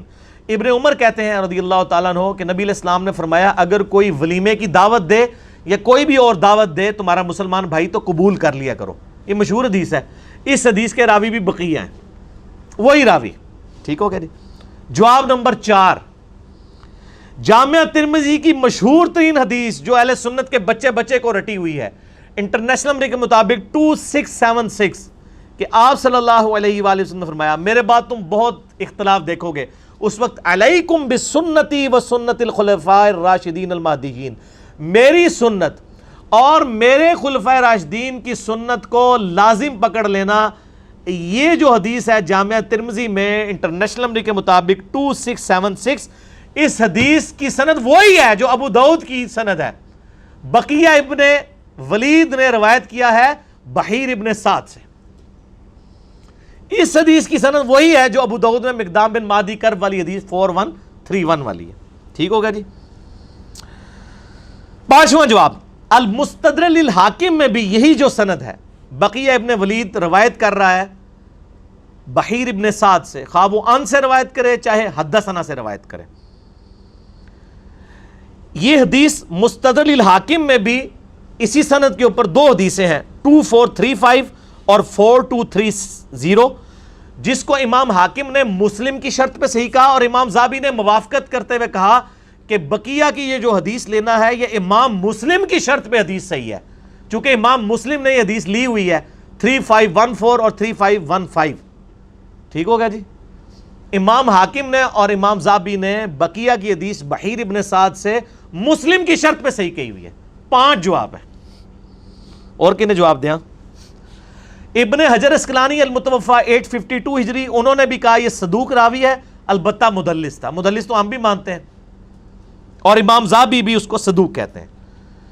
اور بقیہ کی بحیر ابن سعد سے روایتیں جس طرح ابو داؤد میں 4131 ہے، ابو داؤد، ترمذی، نسائی، ابن ماجہ، چاروں سنن اربعہ کی کتابوں میں آپ بقیہ مکتبہ شاملہ میں لکھیں اور بحیر لکھیں، بے شمار حدیثیں کھل جائیں گی۔ یہ صرف 4131 مقدام بن معدی کرب اور معاویہ بن ابی سفیان رضی اللہ تعالی عنہما والی روایت نہیں ہے، بلکہ اور روایتیں بھی موجود ہیں۔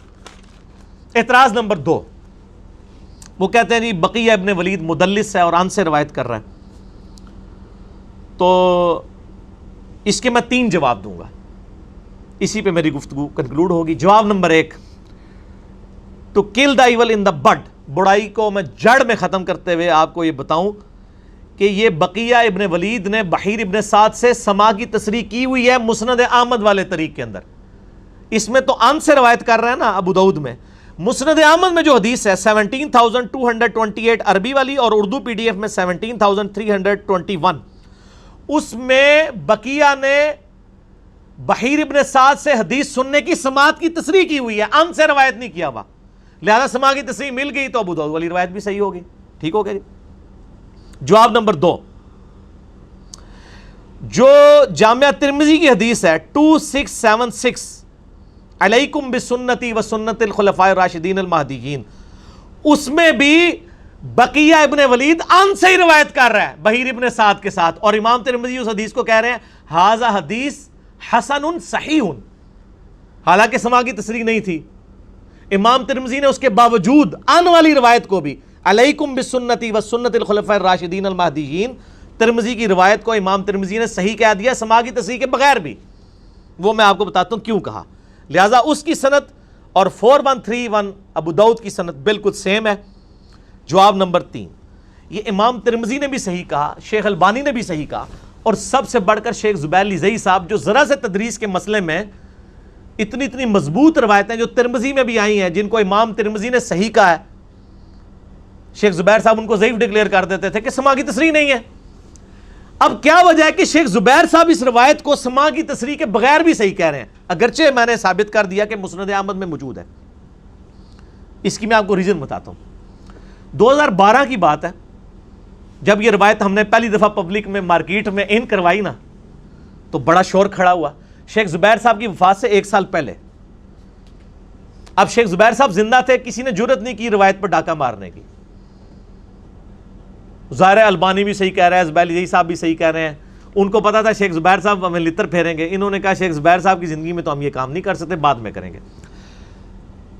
لیکن نجی محفلوں میں ڈسکشن شروع کر دی تو ہمارے ایک جیلم شہر کے بھائی ہیں ماشاءاللہ, سوشل میڈیا کے اوپر بڑا اچھا کام کر رہے ہیں, بلکہ ہمارے جو فرحان بھائی ہیں یہ بھی انہی کا تحفہ ہے. کاشف نیئر نے ہی انٹروڈیوس کرایا تھا ہمارے فرحان بھائی کو جو ہماری ویڈیوز اپلوڈ کرتے ہیں. تو وہ آج کل گلف سٹیٹس میں, تو کاشف نیئر نے مجھے فون کیا 2012 میں, مجھے یاد ہے. مجھے کہتا ہے کہ یہ جو مقدام بن مادی کرب والی حدیث آپ نے بیان کی ہے, اس میں تو بقیہ جو وہ ان سے روایت کر رہا ہے اور سماع کی تصریح نہیں ہے. تو میں نے شیخ زبیر صاحب کو فون کر کے کہا کہ اس کی سماع کی تصریح ہمیں دکھائیں, حالانکہ مسند احمد میں موجود ہے. میں نے بتا دیا.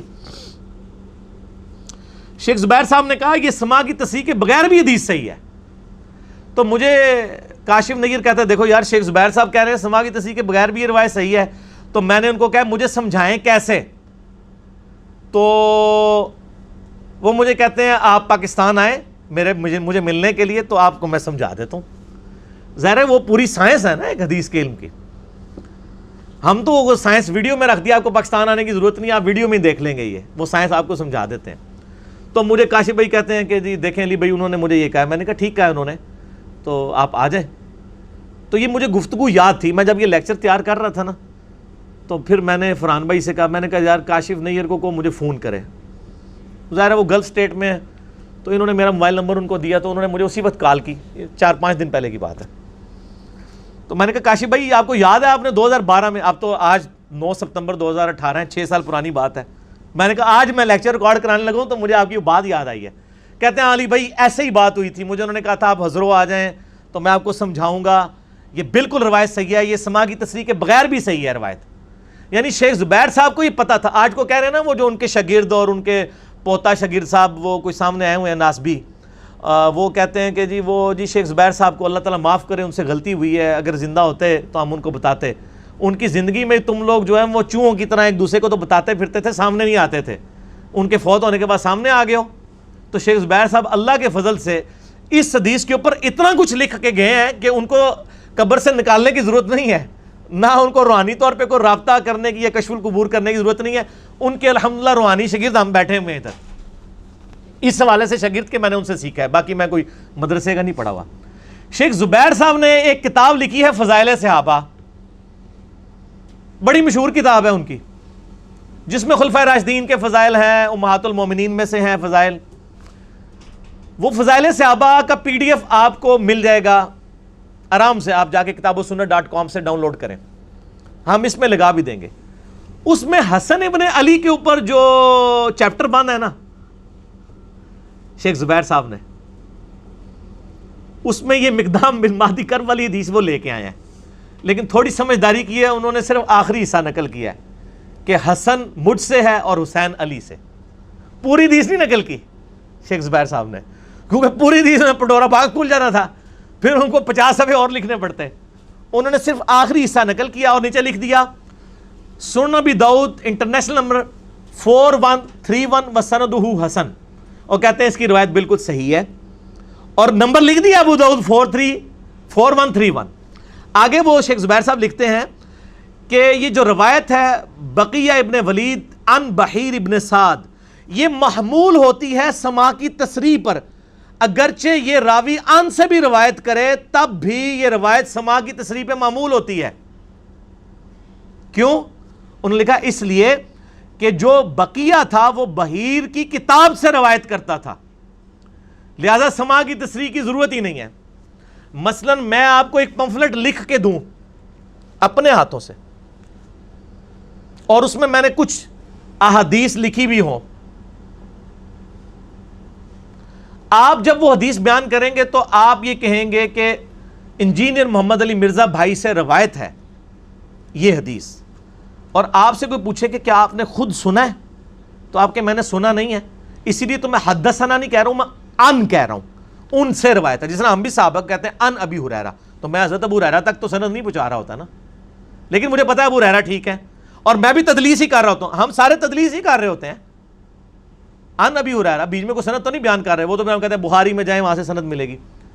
تو آپ کہیں گے کہ علی بھائی سے میں نے خود تو نہیں سنا, لیکن انہوں نے جو پمفلٹ لکھ کے دیا تھا اس میں انہوں نے روایت لکھی ہوئی ہے, تو سند پوری ہو گئی. اسی طریقے سے بحیر ابن سعد کی کتاب تھی جس میں پوری سندیں موجود تھیں. بحیر ابن سعد اگر اپنی سند سے کوئی حدیث اپنے شاگرد بقیہ کو دے لکھ کے, اب وہ خود اس کے سامنے تلاوت نہ کرے اس کو کہے بیٹا یہ میری کتاب ہے, میری سند اوپر تک ہے, اور وہ خود ثقہ راوی ہے, ظاہر اہل سنت کا امام ہے. اب بقیہ کتنا ایماندار شخص تھا, اس نے یہ نہیں کہا کہ میں نے اپنے استاد بحیر سے سنی, وہ کہتا تھا ان بحیر ابن سعد, بحیر ابن سعد سے میں روایت کر رہا ہوں, اس کی کتاب تھی. اور یہ محدثین کا پیٹ رول ہے کہ اگر ایک محدث کے پاس دوسرے محدث کی کتاب ہو تو اس کو حدثنا کہنے کی ضرورت نہیں ہے, وہ ان سے بھی روایت کر رہا ہے نا, تو وہ سماع کی تصریح کیا, وہ ریٹن ہے, تصریح سے بھی اگلی چیز ہے, اس کے پاس کتاب ہوتی تھی. اور یہ شیخ زبیر صاحب نے فضائل صحابہ میں لکھ دیا کہ چاہے بقیہ ان سے بھی روایت کرے بحیر سے, وہ سماع پر محمول ہوتی ہے کیونکہ اس کے پاس وہ کتاب تھی. پھر ساتھ شیخ زبیر صاحب لکھتے ہیں کہ میری کتاب جو ہے ابن حجر اسقلانی کی کتاب ہے طبقات المدلسین, مدلس کے اوپر جو مدلسین کے 5 طبقات کے اوپر کتاب لکھی ہے نا, اس کی تحقیق لکھی ہے شیخ زبیر صاحب نے عربی میں, وہ عربی میں کتاب تھی ابن حجر اسقلانی کی. تو شیخ زبیر صاحب نے لکھا ہے میری کتاب الفتح المبین فی تحقیق طبقات المدلسین, وہ کتاب میری دیکھیں, اس میں صفحہ نمبر 69 پہ چلے جائیں, میں نے بقیہ کے بارے میں پوری تفصیلات لکھی ہوئی ہیں. اور شیخ زبیر صاحب نے کہار پہ جا کے گئے ہوئے اس روایت ہوتے, اور اللہ کے فضل سے ہم اس کا PDF بھی لگا دیں گے طبقات المدلسین کا. طبقات المدلسین میں شیخ زبیر صاحب نے کیا لکھا بقیہ کے بارے میں, یہ PDF JPG آپ کے سامنے ہے HD سکرین پہ انشاءاللہ. چوتھے طبقے میں جو مدلسین کے پہلا راوی ہے بقیہ ابن ولید الحمصی, حمص شام کا رہنے والا تھا. وہ لکھتے ہیں مشہور محدث ہے, اور مسلم شریف میں بھی اس کی ایک حدیث موجود ہے. شیخ زبیر صاحب نے تو صرف لکھا تھا نا, یہ شیخ زبیر صاحب نے لکھا, یہ ابن حجر اسقلانی نے لکھا ہوا ہے. ہم نے وہ حدیث کا نمبر بھی بتا دیا ہے 3514 3515. لیکن وہ کثرت سے تدلیس کرتا تھا ضعیف اور مجہول راویوں سے, لیکن ائمہ اہل حدیث نے اس کی صفات بھی بیان کی ہیں. وہ جو صفات بیان کی ہیں عبداللہ ابن مبارک سے 43 نمبر اور 80 نمبر امام فزاری سے, میں نے مسلم شریف سے آپ کو دکھا دیا کہ اماموں نے اس کی توثیق کی ہوئی ہے. اس کے بعد شیخ زبیر صاحب لکھتے ہیں کہ امام نسائی بھی اسے ثقہ مانتے ہیں, 197 ہجری میں وہ فوت ہوا ہے, اور وہ حسن الحدیث صدوق راوی ہے. اگر وہ سماع کی تصریح کر دے اس سے تدلیس سے تسویہ ثابت نہیں ہے, اور اس کی تفصیل کے لیے آپ شیخ البانی کا جو احادیث ضعیفہ ہے اس کو آپ دیکھ لیں. ٹھیک ہو گیا جی. وہ کہتے ہیں یہ جو تدلیس سے تسویہ کا الزام لگا رہے ہو یہ کوئی ثابت نہیں ہے, وہ ناسبی لگا رہا ہے نا. وہ کہتے ہیں یہ الزام ثابت ہی نہیں, اور شیخ البانی نے بھی پوری بحث کی ہوئی ہے سلسلہ احادیث ضعیفہ کے اندر کہ یہ تدلیس تسویہ کا الزام ان کے اوپر جھوٹا ہے, اور روایت جو ہے بقی عن بحیر ابن سعد وہ صحیح ہوتی ہے. اس میں انہوں نے اسپیشل لکھ دیا ہے, اور کوئی بقیہ کے کسی استاد کا ذکر نہیں کیا. انہوں نے لکھا ہے کہ بقیہ کی روایت بحیر ابن سعد سے اگر ہو تو وہ سماع کی تصریح کے اوپر محمول ہوتی ہے. یہ سارے جے پی جیز انشاءاللہ اللہ کے فضل سے ہم لگا دیں گے تاکہ اس کے بعد کسی کو کوئی گنجائش نہ رہے. اللہ تعالیٰ کی کروڑوں رحمتیں ہوں شیخ زبیر علی زئی رحمہ اللہ تعالیٰ پر. اگرچہ وہ دنیا میں موجود نہیں ہیں لیکن ان کے نام پہ جو دھوکے دے رہے ہیں امت کو, ان دھوکوں کا علاج وہ اپنے مرنے سے پہلے کر کے گئے ہیں. جو انہوں نے چھپائے ہوئے تھے انشاءاللہ یہ ایچ ڈی ریکارڈنگ میں آئیں گے. اور اس قسم کے جو لوگ اہل بیت کے خلاف کلپ چڑھا رہے ہیں, میں ہر کلپ کا جواب اس لیے ضروری نہیں سمجھتا, وہ اتنی چھڑولیں ہوتی ہیں کہ ہمارے عام سٹوڈنٹ آ کے کہہ رہے ہوتے ہیں, ٹھیک ہے نا جی, عبدالقیوم بھائی مجھے کہہ رہے تھے کہ یار یہ کس قسم کی باتیں ریکارڈ کرا رہے ہوتے ہیں, کوئی بات سمجھ نہیں آتی, فضول قسم کی باتیں کر رہے ہوتے ہیں. وہ باتیں ہی فضول ہوتی ہیں, کہاں سے سمجھ آئیں. تو بہرحال میں نے ایک نمونے کے طور پہ یہ جواب ریکارڈ کروا دیا ہے تاکہ جن لوگوں کے لیے یہ ہمارا کلپ انشاءاللہ اپلوڈ ہوگا, امام حسن علیہ السلام کا قاتل کون, اس عنوان سے انشاءاللہ تعالی علمی و تحقیقی مجلس نمبر 26 کا پہلا اسپیشل کوسچن. اور باقی کوسچن انشاءاللہ ندیم ریاض بھائی مجھ سے 1 to 1 کریں گے, لیکن اس سے پہلے ہم ایک وقفہ کر لیتے ہیں. اللہ تعالیٰ سے دعا ہے جو حق بات میں نے کہی اللہ تعالیٰ ہمارے دلوں میں راسخ فرمائے. اگر جذبات میں میرے منہ سے کوئی غلط بات نکل گئی تو اللہ تعالیٰ ہمارے دلوں سے معاف کر دے, ہمیں کتاب و سنت کی تعلیمات پر عمل کر کے دوسرے بھائیوں تک پہنچانے کی توفیق عطا فرمائے. سبحانک اللہم و بحمدک اشہد ان لا الہ الا انت استغفرک و اتوب الیک وما علینا الا البلاغ المبین. جزاکم اللہ خیرا, احسن الجزا.